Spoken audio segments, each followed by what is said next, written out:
All right, good morning, everybody. Welcome back to the streaming. Storm, Lucky Larsen, Masters 2025. We are back on track, and this morning I have a very fun person to talk to. One of my best friends up here, super talented bowler, responsible, or one of the responsibles on the Swedish Bowling Academy, and great talent, great friend, Pontus Andersson. Good morning, welcome. Hello, hello. How you Thank, doing, buddy? I'm all good. Thank you for the kind words. Absolutely. You just arrived to Helsingborg, Uh, right? yes, we arrived this morning, like you mentioned. Today, I'm here as a coach for the Swedish Bowling Academy. Mm-hmm. Um, so we have 13 students of the students going the senior year, bowling the squads, and a couple of them are bowling the next squad as well. That's nice.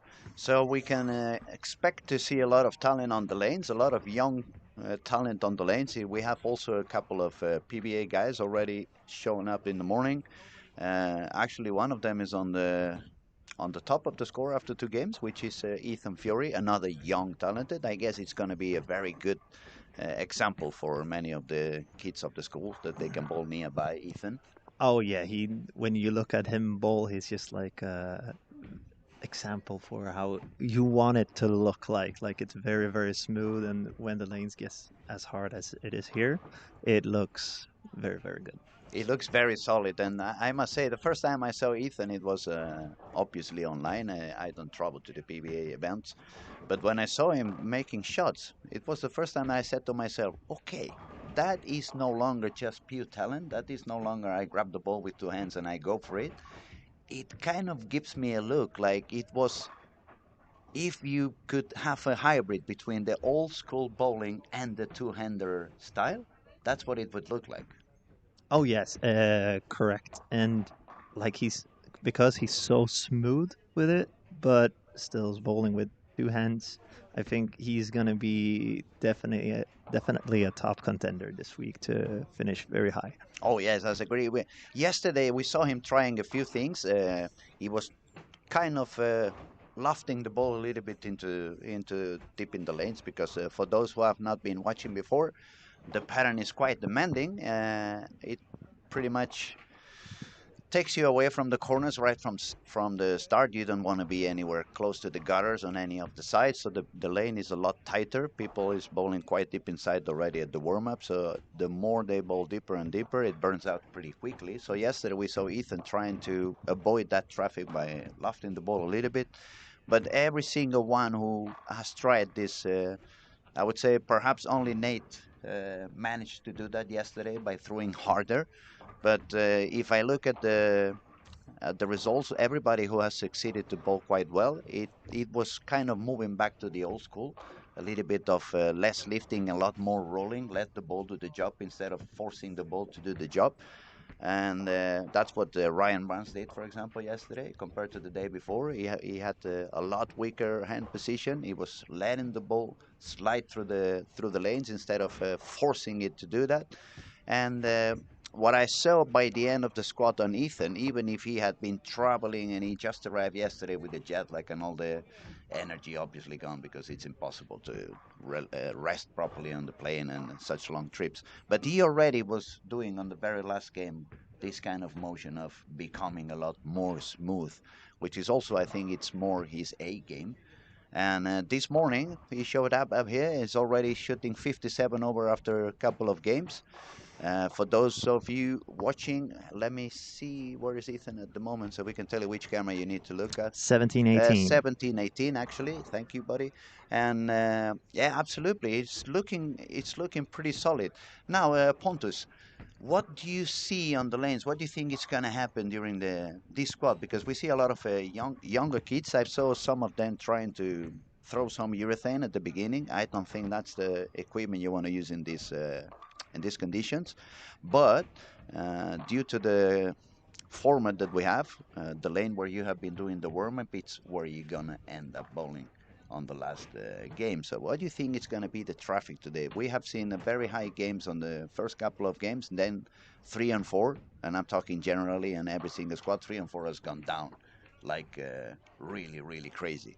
So, what do you think is going to happen with all your young boys over there on the lanes? How are they going to survive this kind of traffic and S- transition? So basically, what we did when we found out about the pattern was to, well, break it down, like look at it.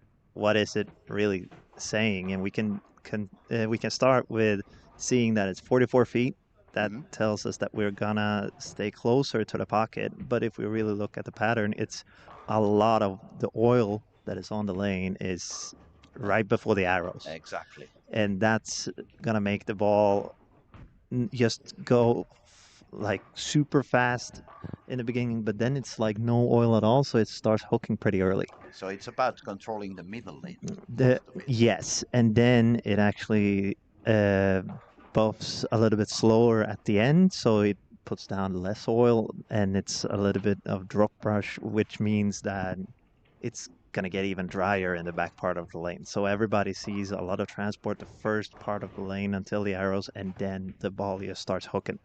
And compared to what we're used to bowl on with tournaments, it's usually more transport down the lane and then it hooks. So this is definitely a new experience for a lot of the bowlers. It's going to be quite interesting to see how they manage to survive on this kind of traffic and lane condition. And as you very well said, we, especially in Europe, we have been seeing a lot of parents lately with where urethane is like the biggest piece you can use. It's what's working best for the kids, and especially all these younger guys. They grip the ball so much, they produce so much speed on the legs that they can do whatever they want on gripping the ball. And the urethane balls, they really like you when you grip them strongly. But this pattern, it seems to be that you require the opposite of that. You require to go a little bit like we did in the past, back in my days, where it was everything about the follow through and just trust the ball, let the ball do the job for you. When the ball was not working, just go for the next one. Yes, I really think the smoother bowlers are gonna do better this week than compared to the one that likes to rip the shit out of the ball. Yeah, absolutely, absolutely. I think we have a few people already talking on the chats. We're gonna say hello to everybody. Good morning, everybody. Welcome to the commentaries and streaming online. Let me remind you, we're asking everybody to sign up on the subscribe on the YouTube channel because it's the only way for us to keep it for free. It's going to be a lot of content, not only during the whole week. We're going to give absolutely every single frame of the event, but also during the year, it's going to be the transmissions of the PBA Sweden regional. It's going to be some of the matches of the Swedish league, which is electrifying. I've heard that this year you went down from 12 teams to 10 teams only on the Swedish league. Yes, so it's gonna get even tighter to I get was those going to final say spots. it's gonna it's gonna be even more electrifying than it usually is. For sure. Pontus, you made it already into the final. You went Uh, without bowling just because you won one of the PBA regionals. yes, Was it? correct. Yeah. And when I won that one, that was back in February, so it's a long time ago.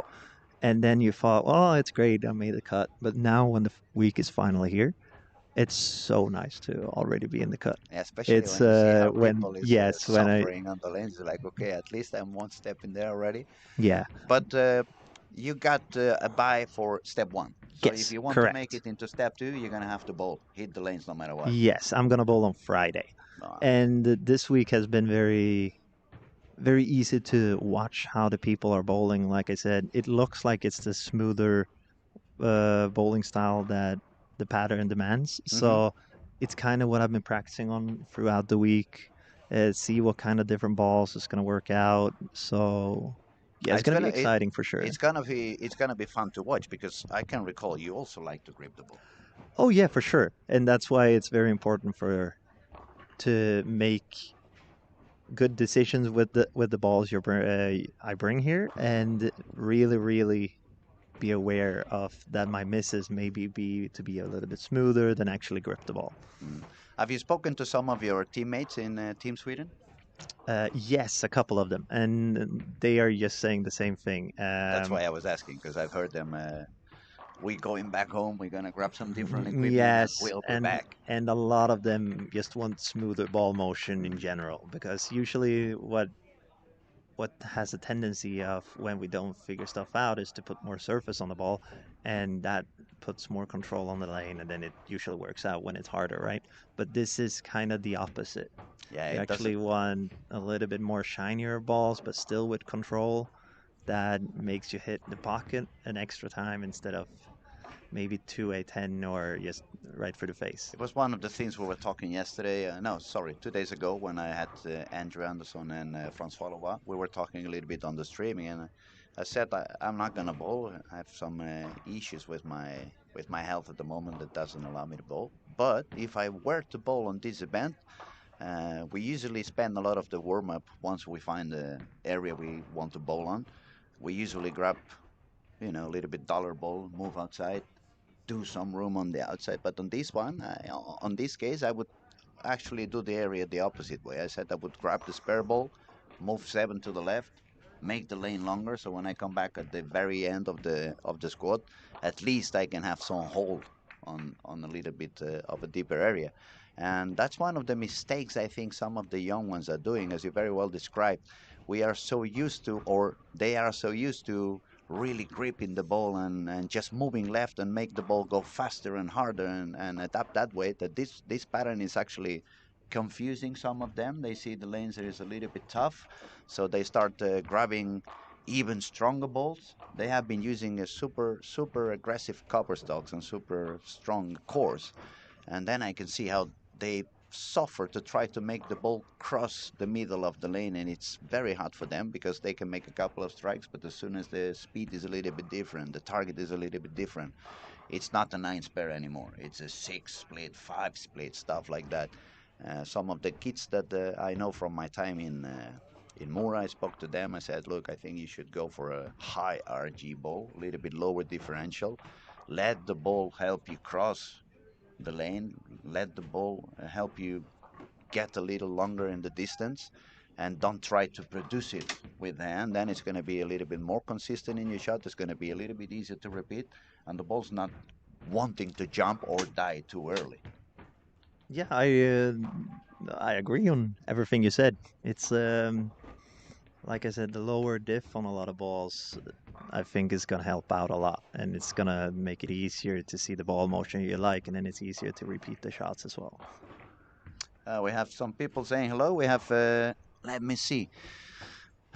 What happened to the commentary? No commentary, says Steven. I was having breakfast. I'm a late morning guy. That's the only reason why. Dinner time in Australia. Thanks for the broadcast, Wayne. Good appetite. We hope you have good food. Don't go to bed too early because we're going to be here for many hours to go. Hector, buenos días, Hector. ¿Cómo va todo? Not even breakfast yet here in Missouri. No, I think it's pretty early to have breakfast. It's probably still gin and tonic time over there. And then we have Mike Hammond over there. Says clapping hands for Ethan Fury. Eric Jones, 2 of the new PBA bowling stars. Come on, Eric, you can do better than that. Yeah, Mike, it's the lanes are pretty demanding, and I actually have been, as I said before, I have seen a lot of people doing very good on the first 2 games. Every single squad, at least a couple of people with 460, 480, 470. It makes you think like, oh, this is somebody's going to go on the way for 1400. But then when they hit the third game and the traffic has been kind of chaotic, people gets a lot of trouble. So the pattern is pretty demanding. It's not so easy. Just for everybody watching, this is the squad number 14. That means it's 13 squads. That's probably about 20 people per series. That's like 200 squads at least already bowled, and not even one single 1400. So the lanes are not that easy. It's pretty demanding. Nothing to do with house shots and night league shots. The room is very small, and that's why the bowlers, even if they have a lot of talent, it's very easy to see games of 250, but it's also very easy to see games of 150, 160, stuff like that. Yes, and I think it's very, very different from a lot of people if you just bowl like 3 or 4 games and then the tournament is over. This is a 6-game re-entry format, so that means everybody can bowl as much as they want, as much as their wallet is Allows to, yeah. allows to, which makes it very easy to go in with different game plans every time if you don't figure it out. So, for example, for Eric, maybe came out with a different game plan today that Mm, doesn't seem like it's working out for him. yeah. But that's the thing. When it's a re-entry format, that doesn't really matter in the end. The important thing is to get to the finals on Sunday, and then anything can happen from there. And figure it out. I mean, all you want to do when you're a bowler this talented, all you want to do is figure out what you want to do, especially what you don't want to do. Stay away from crazy zones and doing things that doesn't work well for you. And as soon as you manage to control that, then you have, as you said, maybe 2, 3 extra squads where I can do whatever I want to. It's nice to see we have a lot of people on the chat today. We have some people from Spain. We have Héctor Serrano asking me how am I doing. I'm doing good. Gracias, Héctor. Todo bien. We have Xavi Taribó also. Bon dia, mestre. Content de sentir-te. Una abraçada forta, Xavi. Una I'll, abraçada a tots plegats. And now I'm switching I'll languages. just stick to Spanish, hola. Catalan, and I'm just sticking to hola. yeah, Hola, ¿qué just tal? hola, ¿qué tal? Yeah, that's pretty good. That's pretty good. Yeah, Now let's see a little bit of scoring. I'm gonna update after two let's. games. It was Ethan Fury with 57 over is on the lead. Sophocles from Greece, that's pretty good. 450. He has been struggling a little bit. He was suffering a lot, especially yesterday. Then we have Anton Andersson from Sweden, 19 over. Trevor is 14 over, and Carl Eklund 402. So on this, yeah, as I predicted on the warm up, it's a lot of things. A lot of young bowlers testing different things. Some of them they were even trying the urethane because that's, as you said, a little I, bit like what they used to. I, So I think also the urethane when it comes to like game one, and it looks very, very tricky no matter what. I feel a lot of people maybe think, oh, I can get to 2-0 and that's a good start. But I don't think that's going to be the solution for the whole squad. no, and especially depending on where you use it during the warm up, it's gonna affect you also when you come back Oh, for sure. by the end For sure. onto that lane. So yeah, the lanes are pretty demanding. It's so far I would say one of the lowest scoring squads, but that's what they are here for. Oh, yes. Learning, understanding as part of Yes, the process of becoming a bigger bowler in tomorrow. for sure. And yeah, they will. I think a lot of them will take on what they learn on the lane, maybe have another game plan, and coming back in the afternoon. Now, if we think- see on this particular game, we have a 256 for William on lane 4. Oh, yes. Then Ethan Fury was doing quite okay. So a few He's strikes on him. I lost him again. 17, 18. He can 17, 18. strike out for For 245 this game. 245, that would put him already on 100 over after 3 games. It's kind of separating himself a little bit from Yes, I the think rest of the young talent in the I lanes. Yeah. know Anton Andersson has 630. William Dahlström 630. Sophocles can strike out for 190 this game. Mhm. So yeah, Ethan is on Yeah, he's level right on a now. league of his own at the moment, but it's the way it is. I mean, the lanes are not very easy. It's very demanding. You need to be very focused all the time, and that's another of the things I want to see. I remember when I was up here in Helsingborg by the end of June when we were doing the Under 21 World Cup. Even they bowled 240, 230. It was a lot of bowlers bowling Oh above yes. Oh 220 yes. average, but they missed so many single pins. It was unbelievable to witness how many single pins they missed. And what's going to happen is on this kind of pattern, they're not going to spare 3 times per game. Sometimes they're going to have to spare 5 or 6 or 7 times per game because the strike rate is so much lower. And if they don't manage to survive on the sparing, then the games are not 180, 190. They go all the way down to 150, 140. And we have been seeing that for almost every single squad since I arrived in Helsingborg last Thursday. Yeah, it's a lot of ups and downs for a lot of people, and you can really see the frustration of many bowlers out there. Body language And is already scary after and 3 games. Yeah. trust me, I understand it. I've been there. But some people are just doing like for example, Ethan. This squad, he's the textbook material. Hmm. Just taking one shot, going back, and then just do another shot again, making adjustments all the time. It was one of the things I was speaking yesterday at the late squad with Ernesto, the guy from United States, Yes. and that was what he was recalling. He found already on each squad he bowled on fresh. He managed to do 50 to 60. He was actually 200 over in the first game for three squads. I think he has bowled, so it's super high. But then, as soon as the transition comes in, he has not yet found what to do. He decided he's going to drill a weaker ball, so see if he can try to control a little bit better and a little bit easier when that transition shows up. And yeah, what we see on Ethan now is a very, very smooth release. It's just letting the ball slide through the heads, and it's looking very, very good. I think it's looking quite consistent at the moment. Oh yeah, it's like he's not even touching the ball. It's so smooth, just letting it go. So you're gonna have a small meeting with all the group of the boys after the squad is done. Yes, the boys and girls. We usually, like I said, we went through the plan of what we're seeing Mm-hmm.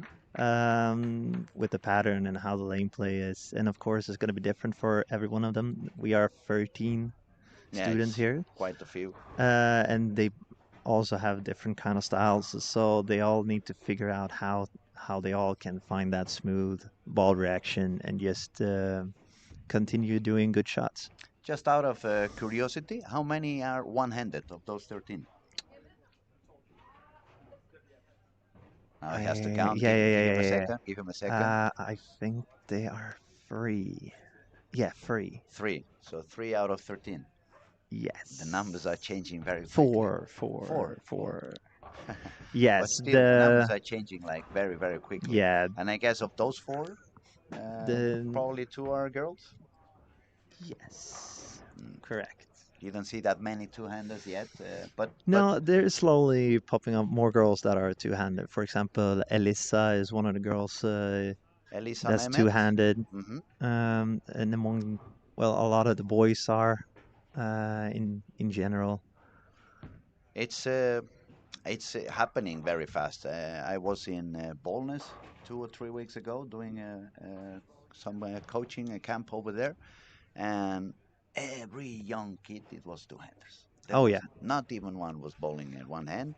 And then the other thing that you really see is that the young kids, the small yes, ones, the ones that still don't even care for lessons because they just go there for have fun, 6, 7, 8 years old, yes. no one bowls one hand anymore. Yeah, I think actually amongst the juniors that just came into the school and are the first year Hmm. students, I think all of them are two hands. Two-handers right away. We have two girls that are one-handed, and the rest of the boys are two-handed. It's happening very fast. It's a big transition to into that two-handers Yes, and on this next and generation. that's like we talked about before. The trend has been that we can use more surface, we can use more urethane, we Hmm. can rip the shit out of the ball more. But if the trend becomes more like this pattern is everywhere, where you just have to let it go, then we have to start teaching them to be way smoother more often instead of just creating reps. For me, in a way, now that we're talking a little bit deeper bowling stuff, I think the technique on the two-handers, we are still learning about it. I mean, for me as a coach, for example, I could notice that every single month that goes on, the more bowling I watch and the more bowlers I analyze, I get a better understanding on what do I need to help with the two-handers. And one of the things I notice, especially on the amateur areas where there is not so much knowledge, is too many people switching from one hand to two hands, but they still start from the same distance on the approach. They still do the push away at the same moment as they did with one hand. On the top of it, they don't speed up enough with their legs, so they end up having a super wrong timing. They reach the foul line with the feet and the ball at the same time. So for me, everything began over there. Try to help them understand. Okay, now your swing is a lot shorter than when you had one hand. So if the ball is going to run a lot less time to get into the foul line, you need to find out a way so you take a lot less time. to get into the fountain. So shorten up the approach, make the push away perhaps one full step delayed compared to what you did with one hand, and speed up the legs. I mean, for a two-hander, it's super important to have speed on the legs. Otherwise, you're not going to produce any speed on the ball. You're going to have to force it with the hand and the arm, and perhaps even the hips and the body, and then it's going to be super difficult to become consistent. So for those who are watching out there and they are switching from two hands to one hand, what kind of tips do you think you could give them? Definitely, like you said, if you're changing from one hand to two hands, the most important would say is the timing has to be a little bit later. Like you hold the ball a little bit longer until you actually start with the ball. But then, like, we can start dividing them into which kind of two-hander is it? Like we say, some of the two-handers are more powerful in just creating revs. Yeah, a little bit more Oscar style. Yes, a little bit more Oscar style, and that's more common here in Scandinavia and Europe. Hmm. That the bowlers usually go up to the foul line and like I said, rip the shit out of it and Hmm. just create as much revs as possible. And they are usually have a tendency to be very good with your fame. Hmm. And then we have other two-handers coming up that is just as good, but they look more like Ethan Fiore, Ryan Hmm. Barnes. Hmm. They are rolling the ball and have more of a swing to it. Yes. Um, Also, what we adjust to in our school is like how tall are they, how short are they, Hmm. how their body movements, like are they stiff, are they very Yeah, a uh, bit more flexible, a little bit. Yeah. flexible, like are they wide, are they skinny, and we try to adjust as much as personal things to optimize their technique as Yeah. possible. But the main things is usually speed and a little bit later timing with the legs. So, guys, since we have Pontus here, just feel free to ask whatever you feel like, and we'll be happy to comment on if you have any Spe- questions, s- if you have any doubts that you want to solve. yeah, We'll, especially if you want to ask about the Swedish Bowling Academy as well and what it actually is, because I think a lot of people might have not heard about it around the world. no, and I think it's a good idea that you explain us a little bit more what you guys do over there. Is it kind of open for anybody that wants to come? Do they have to reach certain bowling standards, academy standards in terms of studying, the rest of the things, history and languages and mathematics and all that kind of stuff? Yes, so easily explained. A lot of people have heard about college and college bowling. We have the same thing here in Sweden, but we have it for high school level. So usually what they do is that they apply to us, a lot of the bowlers apply to our school when they are 15 years old and they are just about to start high school. So instead of doing all the things they do when they go to college, like moving away from home, Hmm. getting their own place and stuff like that, they get to do that in when they're just 15, 16 years old. That's cool. And the bowling part is that we provide them just bowling as a class. So they get graded. They have that they have to be there. So we sign up that they are attending every class. Hmm. They they still have other subjects in regular school. Like for example, if you study economics, then you got all the subjects on the schedule as you do when you do economics. It's just that example for when another student has extra math or extra Hmm. English, Hmm. they get bowling. So That's usually what nice. they do is they have morning classes and the bowling classes starts at 07:15. Ooh, that's pretty early, Yes, yeah. I know that you would love that, Ah, Lewis. yes.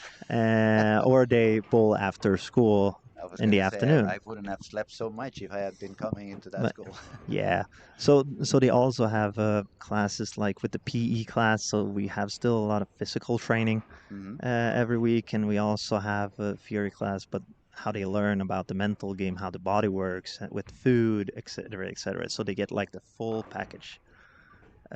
Like for example, today is the school and the Swedish Bowling Federation are working together with our school, Hmm. so they actually get this first squad funded, and it's because they have to learn to bowl against the Yeah, best, get it, yeah. get the experience. That's the best thing to well get better. Yeah, that's it. It's going to be an eye opener for many of them because, as you said, they are very young. They have been bowling kind of real competition, perhaps 3 4 years, not many more than that. And since bowling seems to be moving a little bit in waves, we are on that wave where the patterns are usually used or usually bowled with urethane. And as you said before, they are really good at that type of bowling. They are really good at giving surface to the ball. They understood all that on a very young age, how to work with the surface to get more control, to make the ball read a little bit sooner. So even if they have a lot of reds and a lot of speed, it doesn't become too sensitive. But they also need to learn that bowling can change drastically and bowling can become super tough. And sometimes it's not about the power, it's a little bit more about accuracy and I would say consistency. Try to be able Yes. to repeat your shots. You don't want to kill the pins on those kind of patterns. You just want to drop them down. You just want to make sure that you hit the pocket constantly. And it sounds very, very smart that both the bowling school and the Swedish Federation decide to work together and give those kids this kind of opportunity. Correct Yes. me if I'm wrong. I heard when I was working in Mora as a coach, uh, they also have some kind of little help when they want to buy a new ball, the young ones, the young kids. Or is that Uh, that's gone? that's below our school. Like, so we provide them bowling balls if they want to change grip. Mm-hmm. So, for example, if you have problem with your hand or your release or something, we have a lot of extra balls that we can use to try Do to some testing. do some texting Uh-huh. with different grips, and if they like it, they can go to their own pro shop owner and suggest that they maybe want to try this because in their age they're growing all the time. Yeah, they're changing so quickly, and the hand gets bigger and bigger. Flexibility goes a little bit away compared to when they were 10 or 12. So I think it's a few things, and they need to get adjusted pretty often. Yes. I usually tell people around my countries, you need to make sure that the grip is proper. I mean, it doesn't matter how many hours you invest on trying to practice if the grip is completely wrong. And I give them an example. Would you go out there and train some running with one shoe of a different size than the other one? And they always say, no, absolutely not. Well, that's what you're doing here. You have three balls, and the three balls are completely different grips. So you're messing with your own brain. Yeah. And yeah, but So so the funny thing a lot of people don't know is that the school has been around for more than 40 years now, and it's provided a lot of success during out Sweden's era of bowling in mhm. general. We can start with the owner here of this bowling Yeah, center, I was gonna say Patrick actually, Backe was one of the first guys that went to the school. it was Uh, Patrick's father who was starting yes, the bowling school, Christer. We say hello to Christer. Actually, I have to say hello to many people before I forget. Good morning, Leonard. Bon dia, Juan. Buenos dias, Juan. It's yeah, a lot of people keep talking on the commentary. We are just yeah, you know me already. I speak a lot, so yes. forgive me. So for example, for some of the players that's gone to the school I coach is like I went there. Jesper Svensson, Robin Ilhammar, Nora Johansson, Robert Anderson, uh, Martin Blix. I think we counted the previous year how many world champions that has went to the school, and I think right now we're 17. Mm, not bad. So the school has provided a lot of. I was gonna say you provide one world champ every couple of seasons. That's pretty successful. Yes, and it's very, very cool to see the students when they actually go there and they really, really take the job for it, that they want to practice and they can get better Mm. and just really, really trying to become the best bowler they can. And you also give them more knowledge about equipment, not only about technique, but you also work about layouts Oh and yes, force and we cover cover it stocks all. and So for example, we have a great mix of different coaches. Like I'm working part time, hmm so while I'm out bowling in Europe and the rest of the world.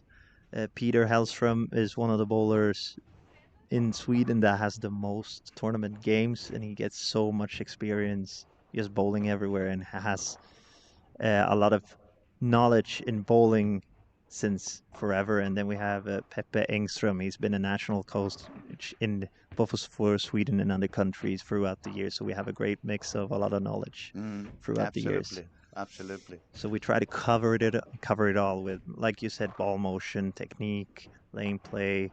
Like there's always something we can try to cover.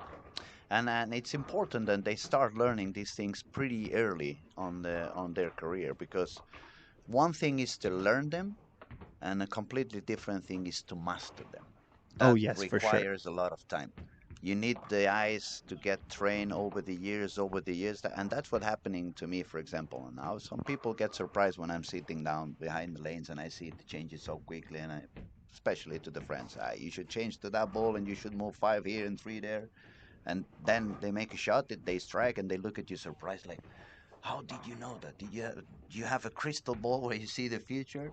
Not really. It's that we have been doing this for all our life. So our eyes are trained already. We see the ball motion. We see when the ball reads a little bit too early, if the ball reads a little bit too late. Is it?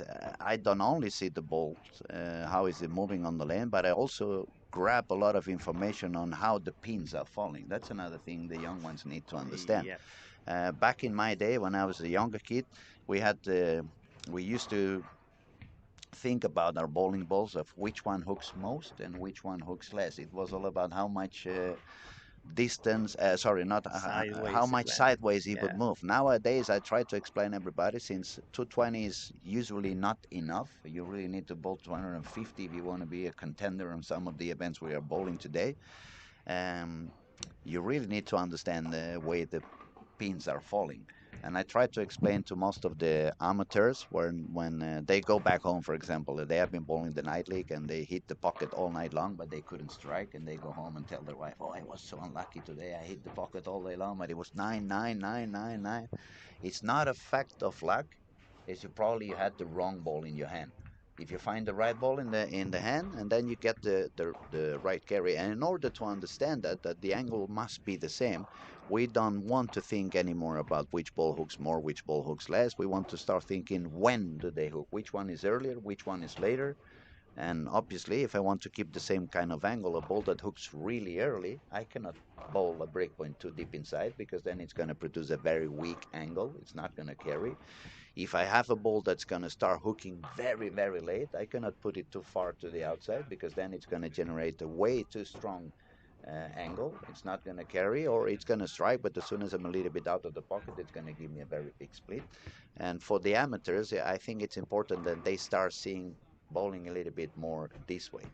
Uh, I'm going to shut up for a second. We have a couple of questions coming from Catalonia, actually from Barcelona. Hector Serrano is asking, how is the pattern compared to the patterns we are used to bowl in our trainings? Well, the pattern is a lot harder than we use any of the patterns in Spain. The patterns in Spain, I'm going to put it that way. If I grab everyone in the bowling alley at the moment and we move them out to the pattern that we are using in Spain at the moment, the lower score would be quite above par. Oh yeah. They are used to bowl on these kind of house shots where you can miss 3, 4 boards to the right and the ball's gonna come back. You can miss 2 or 3 boards to the left and the ball's gonna hold and stay in the pocket no matter what. So it's funnier for them. Yeah, they score higher scores, and probably that's the reason why it's happening, because the bowling alleys want happy customers. But on the other hand, like Xavier Taribo says right after, he says, we want this kind of patterns back home. Otherwise, we will never learn. And I agree with that. If we never bowl on flatter patterns with a little bit less of room, even the eyes get untrained to look at the target. They just look somewhere, yeah. And it happened to me to some of the guys I've been coaching lately. I asked them, okay, where are your eyes looking? Where are you trying to hit? Oh, somewhere between that arrow and that arrow. That is how big the the room is they're trying to target on. And on the contrary, I told them, I remember when I was quite young and the lanes were a lot flatter. Sometimes I even looked at the line that separated the boards. That's how small you want to train your eyes to look at.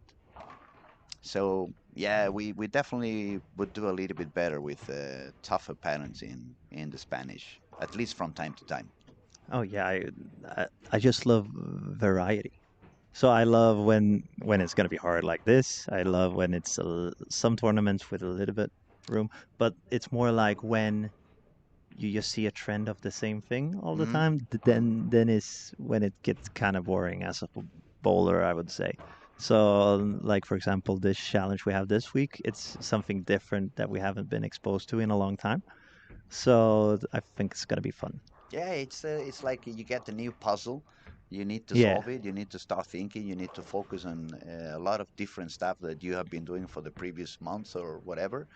And it's fun to have this kind of experience. situations Yeah. from time to time. Okay, game four, and I see more strikes than I was expecting. So probably some of your kids are doing okay. Some of I your kids are think finding so some too. solutions. For example, we have a four bagger on lane 14. We have a four bagger on lane 18. Actually, two four baggers on 17 and 18. Matisse Blanchette from Canada, he really does it very good. He's very powerful on the wrist and the release, Yes. but the rest of the body language through all the rest of the technique, it looks a little bit old school. So it's like a good hybrid in there. We have Eric Jones on 19, also with a four bagger. Felix Moller, four bagger. If we move to 11 and 12, Sophocles is back with a full bagger. Then he had a three, I guess he missed to the corner.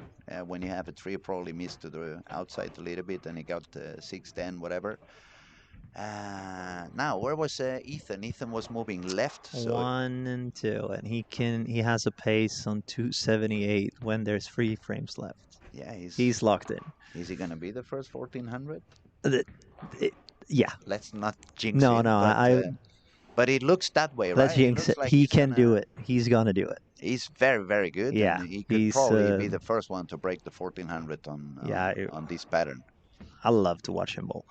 And it's good that he does it, if he does it, because it maybe helps open up the eyes for many of the young ones. That you don't really need to Yeah, force anything; you just need to let it happen. just let it go. I'm gonna make a quick reminder of the scorings after 3 games because pretty soon we're gonna be over on the fourth.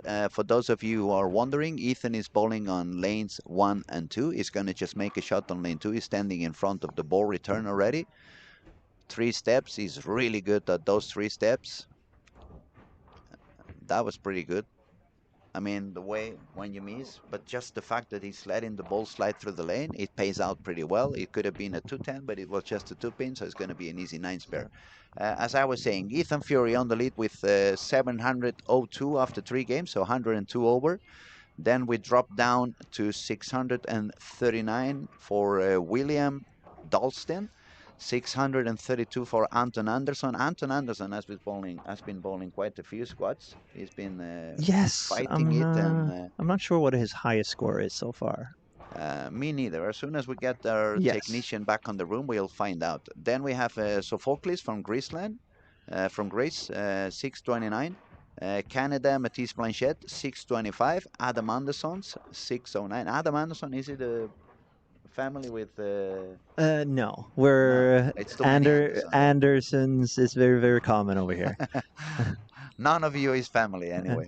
Nah, no, it's just Andersons everywhere. It's like It's usually it's what it is. a lot of Pontus and a lot of yeah, some of the names that you kept seeing a lot of Jespers also around. Yes. Fun story. I was talking in the morning, right before the warm up with Carl Eklund. We have a good relations. We met many times when I was up there in Mora. He told me he's a 25% Spanish. He just found out he has some on his family tree. Oh, really? Yeah, and he said he was supposed to be named Carlos instead of Carl. So it was pretty funny to me. I said, well, then probably you can blame it on that Spanish DNA whenever you bowl bat. Yeah. It's that 25% isn't functioning properly.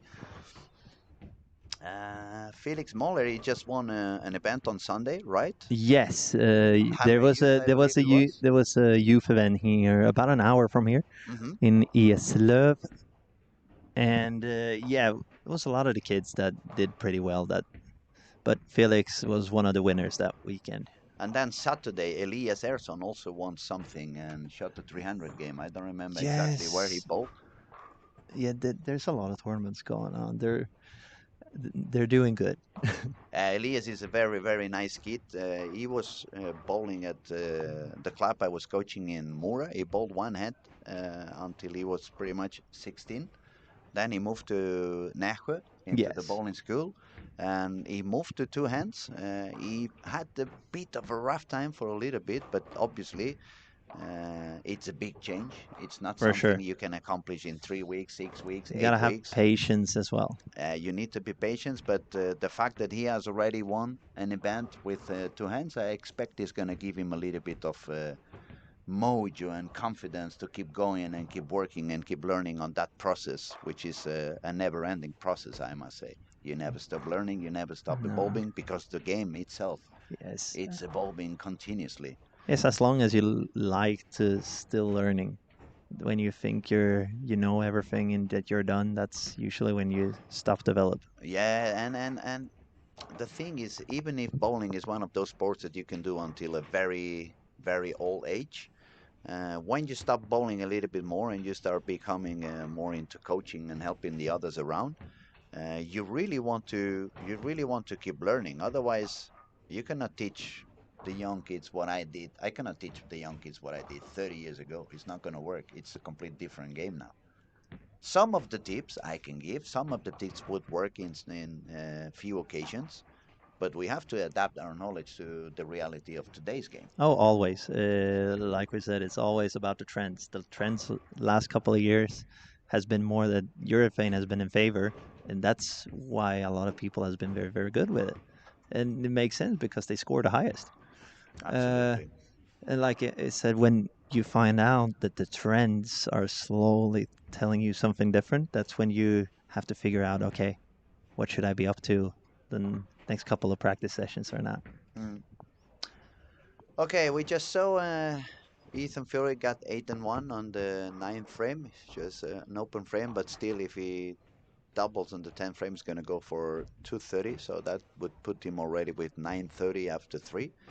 That's going to be one of the highest four first games in the squad so far. We have seen, I think it was yesterday, we saw 960 on Ryan Barnes, but not many have been reaching 900 after four. So it's a pretty solid scoring.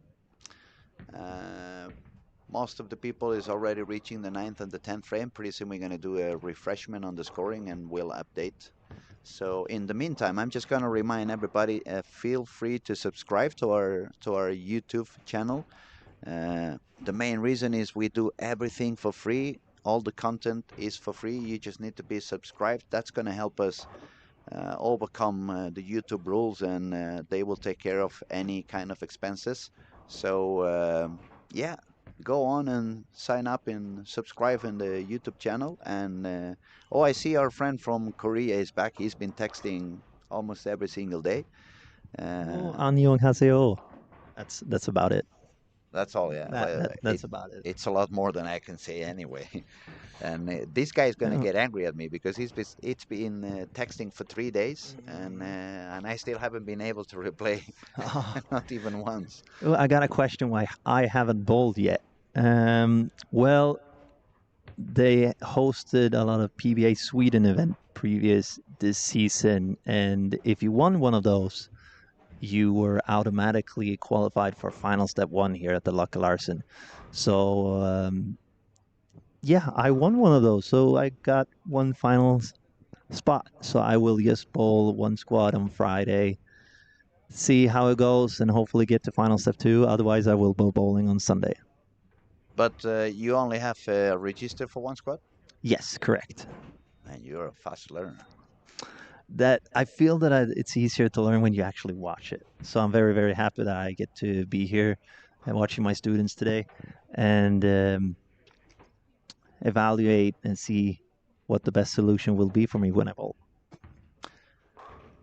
Ethan Fury he had a couple of open frames to end the game, so he shot 212. Still is going to be on 114 over, so that's pretty good. Then if I look at some scoring, we have Matisse Blanchette, who's now going to bowl on 13 and 14. It's on 26 over par.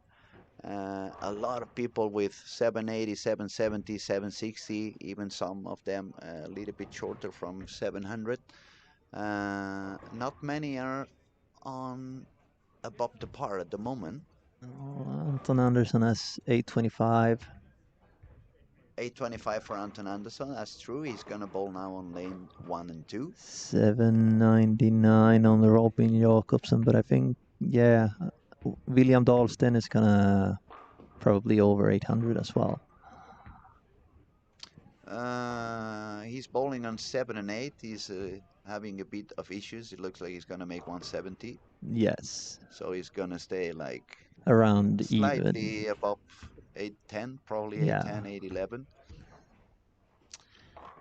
Yeah, you're gonna have to do a lot of a lot of calm down and cooling down after the squat and try to help all the kids understand what happened, what did they do wrong, what they could have done a little bit better.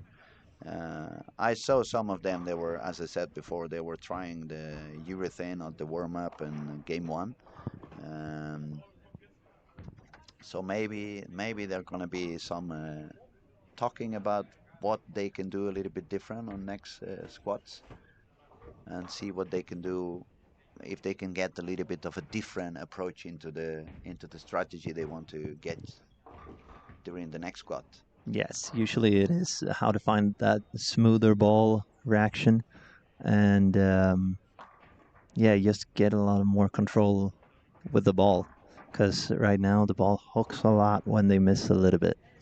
And it's, I mean, there is a very good bowlers on the lanes. For example, we have Karen, the lefty bowler from Denmark. Oh, She yes. does it very, very smooth, very, very good. She bowled unbelievable good in the under 21 World Cup we had here at the end of June. But yet she's struggling. It's not easy for her. She's currently with 704, starting game 5. Another kid from Denmark, Nicholas Carter, he bowled really, really good as well. Also on the under 21, it was above 230 average for the whole week, and now he's gonna shoot 660 after 4. So that's what I mean. It proves that it doesn't really matter how good you are if you are not able to adapt to what this pattern is demanding you. It's gonna be very tough for you. You're gonna suffer a lot. Yes, it's a challenge for sure. Those who are watching, but they are already in Helsingborg, they may be watching from the hotel and stuff. We want to remind you that we're gonna have some crazy party going on after the second squad. We're gonna have a little bit of fun. We're gonna bring a superstar DJ from Ibiza and Barcelona. He's I've never met him. Who's that? not only good, but he's pretty cute. He's single, so make sure you come by and say hello to him. Yeah, that's what Neymar and these people do. They speak about themselves. Man, let me make a short break because it's we're starting game 5, and I believe Pontus, you should go out there and take care of the children for a little while. And Yes. it's been very fun to have you here. I hope we can kidnap you for a little while at some I'll be point here during during the week. weekend, so But I guess it will be fine. thank you very much for being here. Thank It's a you. pleasure to meet you again and spend some time to Yeah. talking to you and having fun on watching some young talented bowlers. And så jag säger tack så jättemycket. Tack så mycket. Thank you. Thank you, buddy. We just carry on. I'm gonna let everybody know what the scores are, and we are in frame 2 of the 5th game. Pretty soon we're gonna get the refreshing on the scores. Obviously, Ethan Fury is gonna be on top. Yeah, actually, sorry, we have them already. I was waiting for the 5th game to show up, but they are bowling the 5th game at the moment. So how is it gonna be the 5th game over there when they are bowling it? So only 5 bowlers above par at the moment. So the young kids are suffering and struggling like a lot. We have Ethan Fury on the first place with 914, with games of 216, 241, 245, and 212. That last game of 212, it looked like he was going to do a lot higher, but he had a couple of open frames on 9 and 10. Then we have Sophocles from Greece, desde Grecia, 257, 193, 179, 203. So he's 32 over. Then the talented guy from Canada, Mathis Blanchette, 826. But look at that. He started with 134. So he's not going to be pleased about. You cannot be pleased with a game of 130 on the pair that you have been doing the warm up. That definitely, it's going to be a little bit expensive. It's going to be very hard to overcome. But he's doing his best because he's already at 26 over. So he had games of 256, 235, and 201. Then we have Anton Andersson from Sweden, 825, with games of 193, 226, 213, and 193. Fifth position, it's another Swedish bowler, William Dalstin, 809, 193, 190, 256, 170. That seems to be the things I see more often during this week when I'm reading the games. 250, 170, 250, 140, 260, 170. For example, if I go a little bit down to the 8th spot, is the other guy from Greece. Is on 785, but his games is 192, 168, 248. So that's 80 pins different over there. And the next one, 177. So it's another drop of 70 pins down. If I go to Trevor Roberts from United States, 157, 257, 152, and then 208. So yes, the pattern is very demanding. Yes, the pattern is asking you to stay focused. Yes, the pattern becomes very difficult from start, but also when you change lane, whatever they have been doing with that lane before, it's going to be very important to solve as quick as you can, because otherwise you end up with a low game and then the whole squad vanishes, and yeah, it's not easy. I see a lot of single pin missing already, so some people is getting kind of exhausted in their brain. The consumption of energy is pretty high when the pattern is so demanding. So I can understand if people doesn't have too much fun. We're still having some commentaries in Korean. Uh, what are those numbers we have in there? 2, 3, 1. What is that? Do you have any idea? I have no idea either. We're reading you, but unfortunately, I still cannot understand what you're saying. So I'm hoping that people who is following the online streaming, they can open up a second window with Google Translate and find out what you are talking about. But as I said yesterday, I appreciate you are there, you're watching, and you're commenting every single day. So that's pretty good. Now, remember everybody, games 5 and 6. If you make a very high game, it could help you go into the final, because games 5 and 6, the turbo, it's on. People who could do a very high game at the moment, we have Elisa on lanes 9 and 10. She's got the front 5. Then we have Carl Eklund on 15 and 16. He's got front 4. We have Robin Jakobsson with a spare and a double.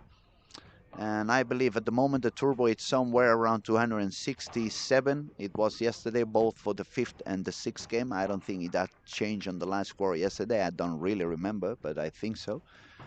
And yeah, 279 game, or 270 something, even 280. That would probably secure you a spot on through the turbo. We'll just find out pretty soon. We're opening the stats at the moment. Yes, Kyle Trupp, 267 he shot last night, and on game 5, and game 6 is Hampus Karlsson from Sweden, also 267. That seems to be the top score that people is managing to do on games 5 and 6, because I've seen quite a few of those. It's a few more bowlers that already had 267 on that game 5 and 6. So we're gonna have to see if someone manages to do a little bit more and break that 260 barrier that we have at the moment.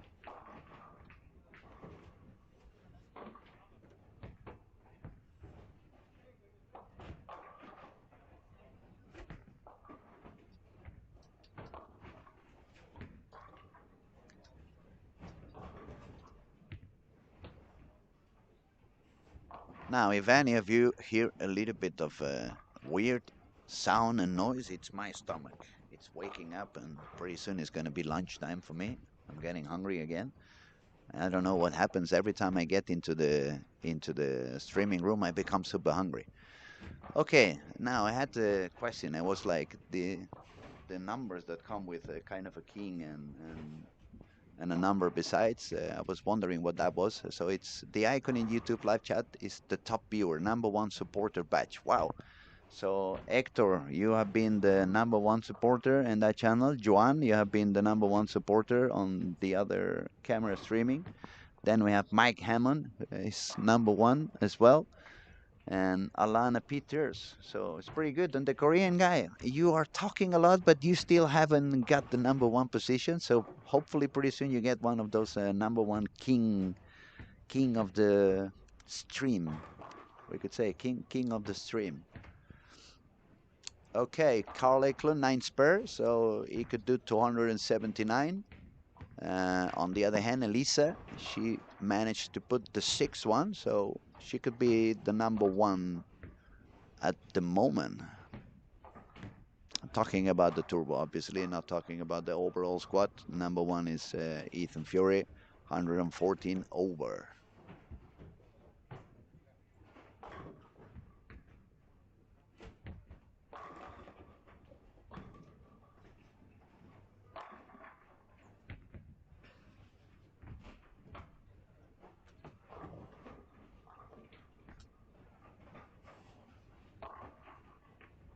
I became a little silent because I was trying to find Ethan. He's now bowling on lanes 5 and 6. He's got spare, spare, spare, and a double. So it's looking like he's going to do another good game over there. He's not getting any issues, which is pretty important at this moment. Let's see, Elisa is bowling on lane 9 and 10, and she got an amazing perfect strike shot. Now she's got the front 7. That's going to be very good for her. Let me find. Elisa is currently on 763. She shot 160 on game 1, but then she did 202, 190, and 205. And now she's got the front 7. So let me remind you that women have a couple of spots secured in the final for the top 2 ladies who are not already in the top scoring. And I believe that top score for women now was about 1230 something, 1220 something. I know Emma Haltonen, she had something around 1220 something, and Nora, I believe she had somewhere close to that score as well. We are just checking out. I'll let you know pretty soon. Actually, they have exactly the same score. Emma Haltonen, 1227, and Nora Johansson, 1227. That's only 27 over. And the fact that Elisa was with 760 something, it means if she bowls at 260, she's already going to be on that score of 20 something over. She's got the front 7, so that's already a 250 game without any more striking and just sparing. And that would put her pretty close into that scoring pace. And yeah, perfect.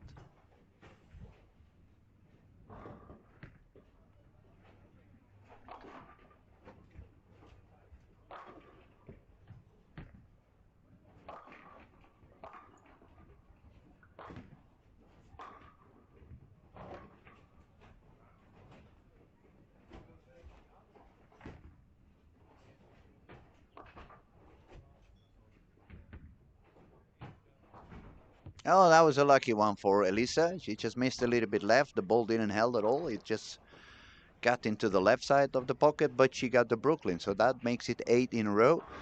And sometimes when you go for a very high game, you need a little bit of luck as well. So I believe she's going to be very happy. Let's see how long can she carry on with that striking streak. Uh, Back to our leader, Ethan Fury, bowling on 5 and 6.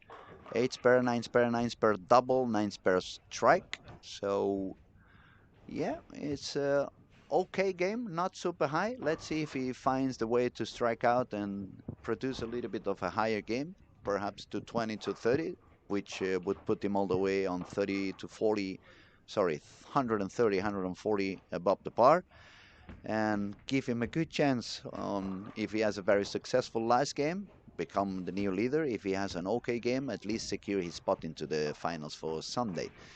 We had some predictions early in the week that the cut would probably be around 150 over. Uh, the Swedish national coach, Robert Andersson, he was predicting somewhere around 130 over. Our good friend Victor Backe, he predicted about 140 over, just to be in between the two of us, see which one was right. And we have to see. We had Andrew Anderson, he said maybe it's not going to be that high when he was sitting down here beside me. Main reason said as soon as many of the PBA bowlers start bowling together, since they use the same area and they have a lot of rep rate, they would probably burn the lanes a little bit too much, and then instead of becoming a little bit easier, it could become a little bit harder. On the other hand, Ernesto was here yesterday. Ernesto is a super young, talented from the United States. Super talented kid. He saw the things a little bit different. He saw it a little bit, as I said. He believes as soon as all the PBA guys are here and they use the same kind of area on the lane, the lane is not going to become that messy, and that should make the pattern slightly easier. But as everything, we will have to wait and see what goes on. Okay, Elisa got the 9 spare on the 9th frame, so if she strikes out, she's gonna make 279. If he strikes spare, she would do 269, and she would take the lead on that turbo happening on the games 5 and 6. We had a very nice shot by Ethan Fury now on lane 5. He managed to get another double, so he's now currently on the 216, 215 game, but frames 9 and 10 still yet to go. So he could go all the way up to 247. If he does that, he's going to be on 160 over, and then the 1400 still would be more than possible. A couple of frames to go on that 5th game. Let's see what goes on.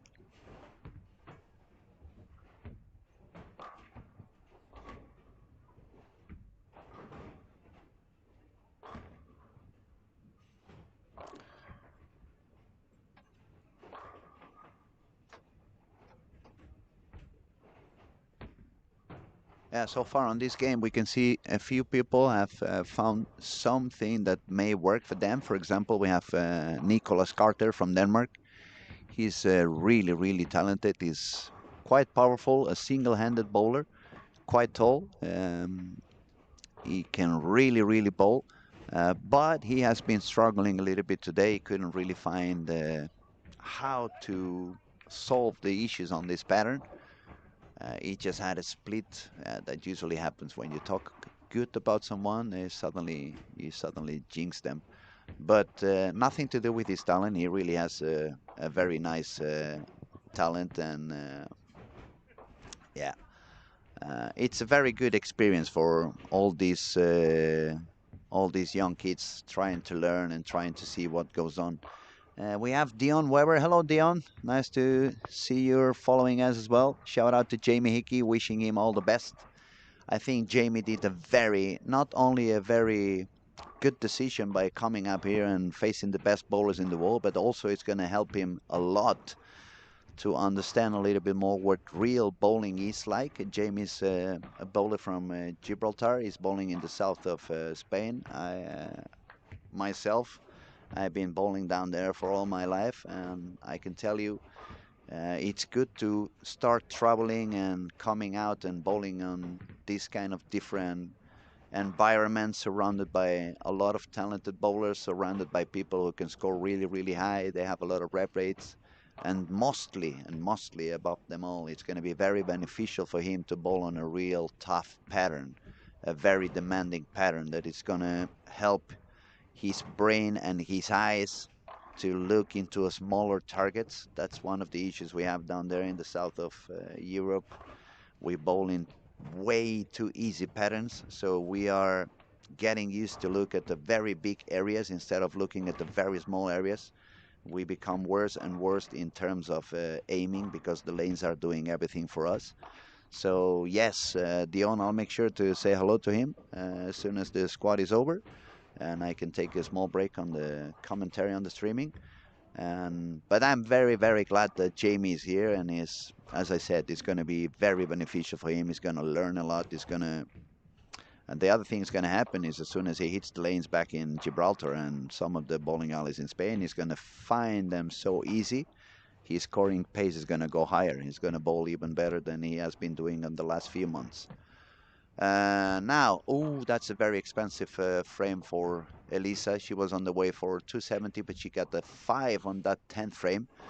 And unfortunately, that's not going to be even enough for keeping that turbo position. We said it was on 267. But on the other hand, if she managed to spare that little bit complex of pins she's got over there, she's going to go for a 260 game. Let's see what goes on.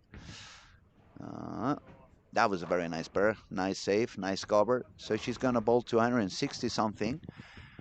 And it's going to put her exactly on those 27 over par, which is what Emma and Nora are currently having as the top two lady contenders. So quite interesting to see what Elisa manages to do on the last game.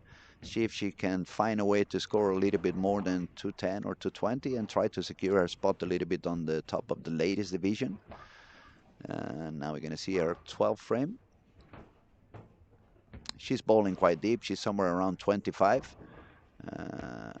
She got a split, but it's, as I said, 12 frame, 260 for 1,023 over. Now she needs at least 205 on the last game to overcome Nora and Emma, who are tied with 1227. And back to our leader, Ethan Fury, bowling on 5 and 6. Not so lucky. It looks like he's got, yeah, he's got a split on the 10th frame, 6, 7, 10. That's a couple of games now. He's had the same issue. He had an open frame to end the game. Instead of striking out for 240, he's got an open frame for 210 unless he spares the split. But he's still putting some scoring on his squad. It's going to be already 20 something or 30 over, depends on if he spares or not. He took only one. That's not, well, he tried to spare it probably. He took only one, but because he came from a double, it's not going to help that much. So it's 210 for Ethan Fury. 11-24 after 5 games. He's still going to be the leader of the squad by quite a big distance. Now let me find Sophocles, who was on 2nd position with 832. Let me see where Sophocles is bowling at the moment.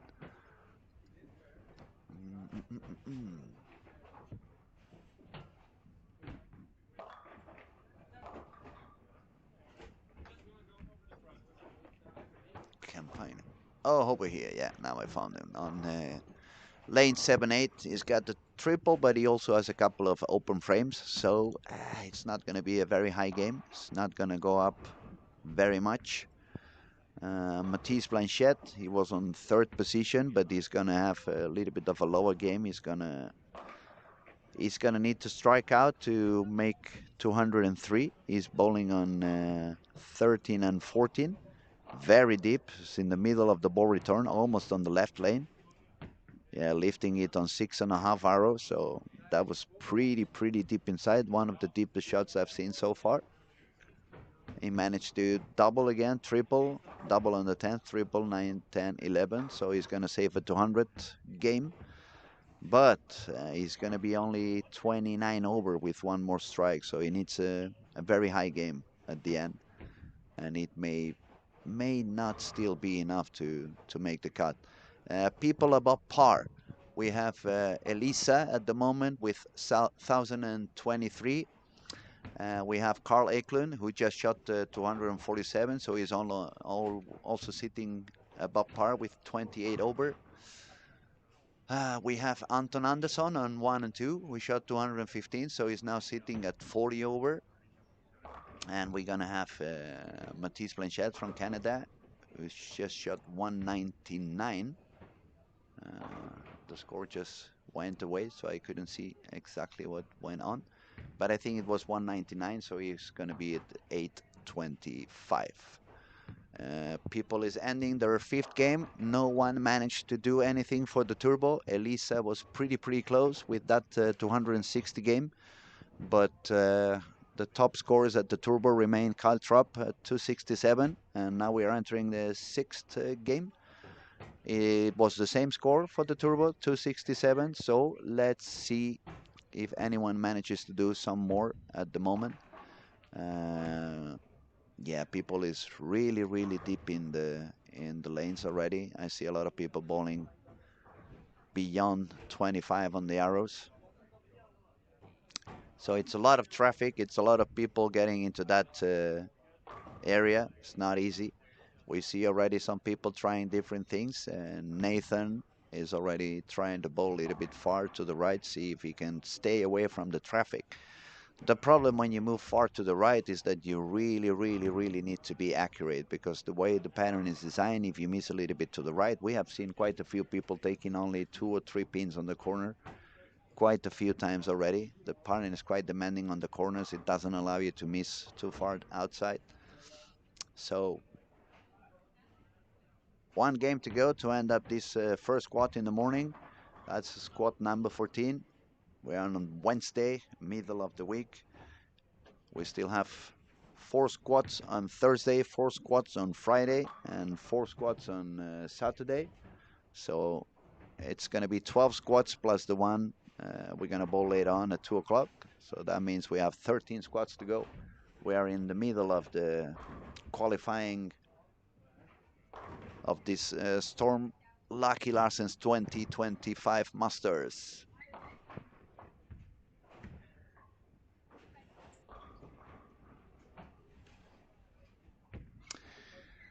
Oh, Dion says next year maybe we go up also. You should do that, guys. I really recommend it. As I said before, you don't really need to have that skills like the PBA have. I mean, it's so many more things happening around the event. We had 4 different seminars. It's going to be. We had one seminar talking about mental game with the people from Strike Mine. Then we're going to have a couple of seminars with Matt McNeil from Storm. He's going to talk a little bit about bowling balls and layouts, stuff like that.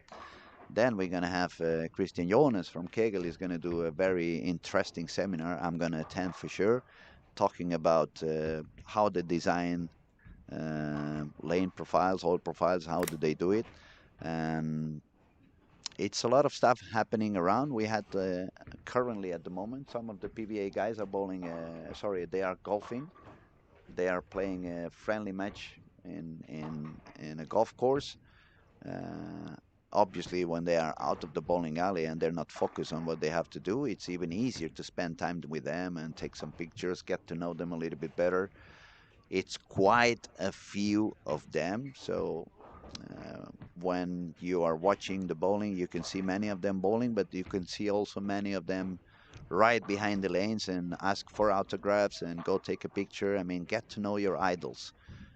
What could be better than that? Also, in the risk of becoming a little bit annoying on repeating myself, but I'm gonna ask you to subscribe to our YouTube channel. It's 100% for free. It costs you absolutely nothing, and that's gonna help us keep the channel open and for free, so we can keep doing more and more bowling for all the bowling fans out there in the world. We're gonna show PBA Regional Sweden. We're gonna show the PBA events that happen in here. We're going to show this event that currently we are running until the very last frame of it. It's going to be a lot of the Swedish National League, and that's something, if you have never witnessed, you don't want to miss. It's electrifying. The atmosphere is like any other crazy sport you may imagine. It's like Barca Madrid football or Finland, Sweden hockey. It's a really crazy, crazy electrifying atmosphere. It's a lot of talented bowlers in Scandinavia. We have some PBA bowlers coming to bowl that Swedish National League. So make sure you subscribe. You just have to click a button and that's all you have to do. Now, we start in the last game of the squad. Sixth game. It's probably a very, very long morning for some of the Swedish kids coming from the Nässjö bowling school. As Pontus was telling us when he was here at the streaming, nowadays the kids are used to play a lot with the surface of the ball, give even more and more surface so they can get more control. And the only thing they usually get used to do is just move to the left and hit it harder. But we are bowling on a very different type of condition. It requires a very different approach than they are used to it. It requires a lot of patience. It requires a lot of sparing because you're not going to strike that much. It definitely doesn't require any surface or any urethane. On the contrary, you want balls that are going longer by themselves on the lane, higher RG, lower differential, less surface, and mostly you don't want to overdo anything with the wrist. You want to bowl very, very smooth. You want to let the ball go longer on the lane. Now, I'm going to update the scoring. We have up to 9 bowlers at par, but yeah, they are pretty much low pars. We have William Dalston on the 9th position with 1,000, so that's exactly 200 average. Robin Jakobsson, 8th place, same score, 200 average. Mick Stampe is 1,001 on 7th position. Sophocles from Greece is now on the 6th place for this squad, 1,008. Elisa Mehmet, as we said, she had the 260 game, so she went all the way up to 23 over. We're gonna have to keep an eye on Elisa because she has a fair chance to be the ladies leader. She has a strike and an open frame on frame 2, but she can become the top scoring on the girls division in a way in order to try to secure a spot for the final. She's looking in the body language like, let's see what goes on. She's bowling on lane 5 and 6. That shot she just did, the ball read super, super early, so probably we'll have to see her moving in front of the ball return pretty soon. To carry on with the scoring, Mathis Blanchette from Canada is currently 4th with 1,026. Then we have Carl Eklund with 1,028. Anton Andersson, 1,040, and a couple of steps above them all, we have Ethan Fury with 124 over. Ethan has bowled games of 216, 241, 245, 212, and 210. And as I said to you before, these last 2 games of 212, 210, they both could have been a 250, 240. He's got on the 212, he had an open frame both on frame 9 and frame 10. He was on a scoring pace of 260. And on this last game, he was on the scoring pace for 240 something, but he got a big split on the 10th frame, so he shot 210. But that is very good news when your lowest games, they are still on the 210s. And that's probably what's separating Ethan from the rest of the field at the moment, because, for example, if I go to Carl Eklund, he's got the 190 and 174. If I look at Anton Andersson, who is 84 behind Ethan at the moment, he had 190, 190.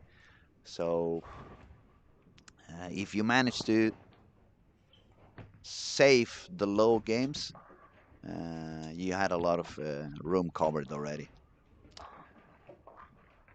We have 3 guys with front 3. We have Trevor Roberts, Anton Andersson, Carl Eklund. So some people trying to get a very high game to end up on the 6th and try to get their spot into the final through the turbo. Currently, as I said, it was 267, so they need to keep on striking quite much. Yeah, Anton Andersson just missed a little bit to the left, and the ball instantly it instantly moved quite far to the left, so he almost did not hit the headpin on the left side. It could have been one of those lucky strikes, and after all, we are at the lucky Larsen, so why not expect a little bit of luck from time to time. Trevor, same thing, it got a split on the frame 4, so well, we jinxed everybody by making that screen a little bit bigger. I think you might have make it smaller before Carl makes the same thing on the on the 4th frame. Let's see, Carl is on lane 20, pretty deep inside. Yeah, we jinxed them all. So no more big screens anymore. And now we have a potential chance on lane 2 by Noel Torgersen. Strike, spare on a split, and 3 in a row. So if he strikes out, he still could do a 280. That would put him also on the lead for the turbos.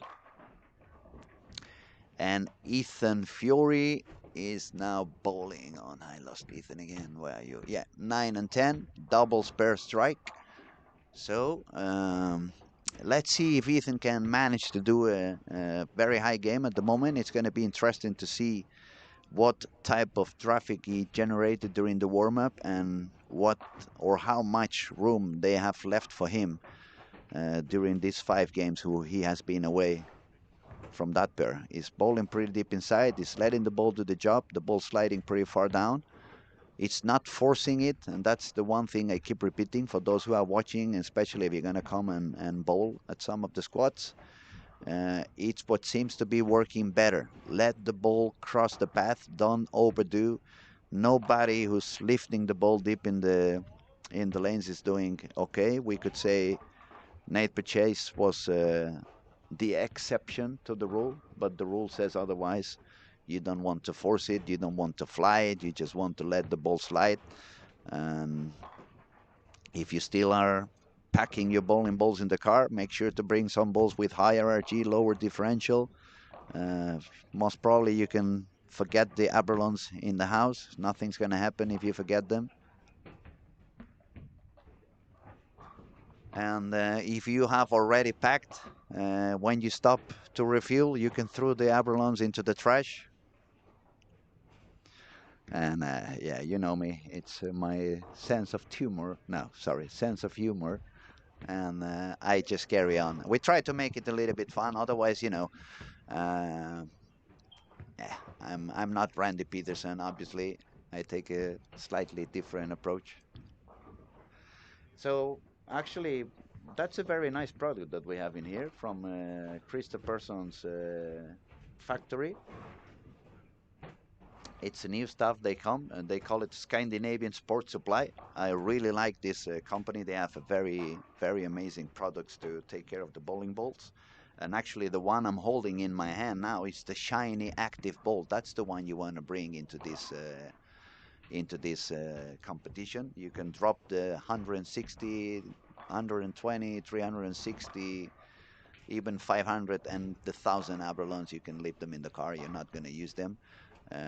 The urethane balls, you can also leave them in the car. They're not going to work unless you want to use them to make the lane a little bit longer on the warm-up, so you have some room later when you get back into that pair. So back into business. Let's see what goes on. Ethan Fury, double spare, triple. So he's on his way to try to gain the lead. The current leader still Hakim Tun from Malaysia with 175 over.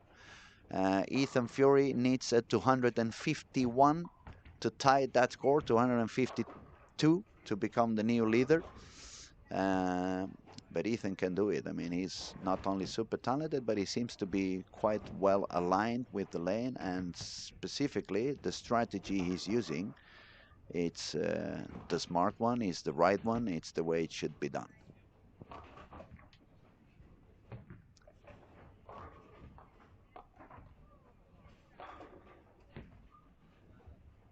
We see some people with the body language is telling us they are done. They have given up. As I said before, the pattern is pretty demanding. We have a lot of young bowlers in the lanes at the moment. 13 of them are from the Nässjö bowling school up in the north of Sweden, not in the north of Sweden, but a little bit up north from where we are at the moment. We're at the south of Sweden.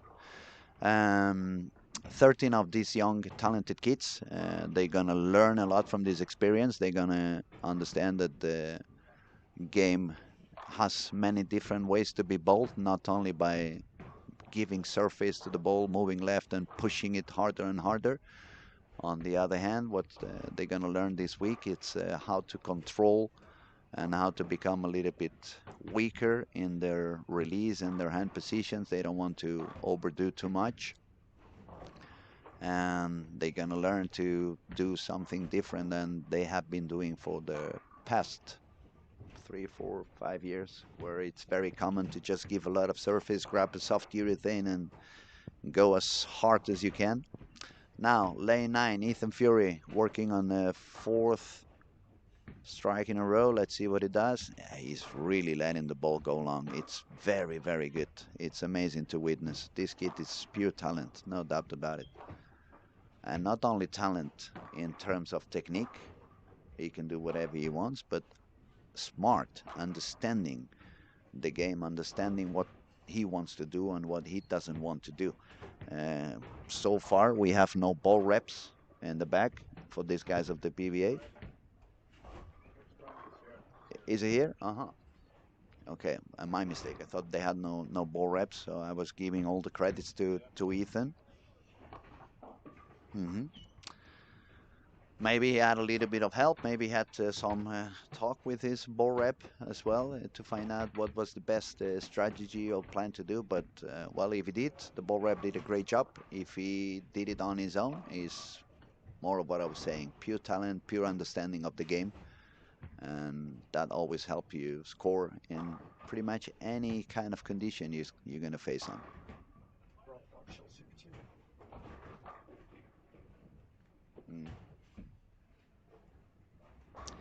And yesterday we had the arrival of Barbara, right?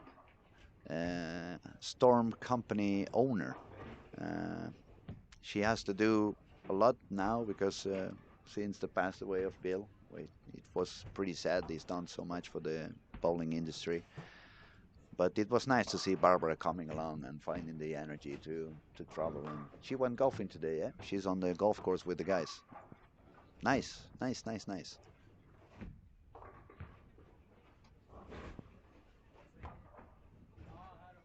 Now let's back to the action on lane 10 with Ethan standing in front of the ball return. Definitely doing the 3 steps approach now, which he really masters. So let's see what he does. That looked very good again. Unbelievable. No lofting, no. Pure slide. Let the ball do the job for you. He's really good on that kind of bowling. He's really good on this, not only very elegant and very nice to the eyes, but it's working very good for the ball as well. On the other hand, when we see those kids that are trying to find the solution by pushing it harder and increasing the speed, I think one of the things that is tricking them is that when they do the perfect shot, they manage to strike. So they believe, okay, it's all about doing the perfect shot. But when the pattern is so demanding and the room is so small as it is at the end of the day, it's not that easy to repeat the perfect shot. So it's going to be an eye-opener for many of them. So they need to start working on a different strategy and learning to become weaker on the hand, learning to let the ball do the job instead.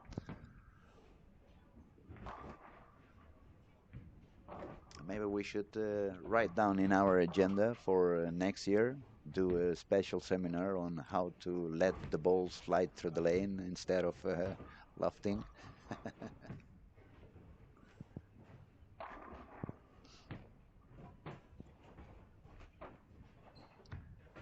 Okay, so Ethan Fury now, it's a double 8 spare and 5 in a row. That's already at 240 pace. So he needs one more to get in the 250s pace. And if he managed to survive the 10th frame, which he has not on the last couple of games, that would put him already in the lead of the event. Obviously, if he strikes out, he's going to make it 278, and then we would finally break down the 1400 barrier that we have not achieved yet. Also on lanes 9 and 10, Matisse Blanchette, he seems to feel quite comfortable on game 6. It was the same yesterday. As soon as he moves pretty deep inside, he's got a lot of talent. Obviously, he's got the power, but let's see what Ethan can do on 9th frame.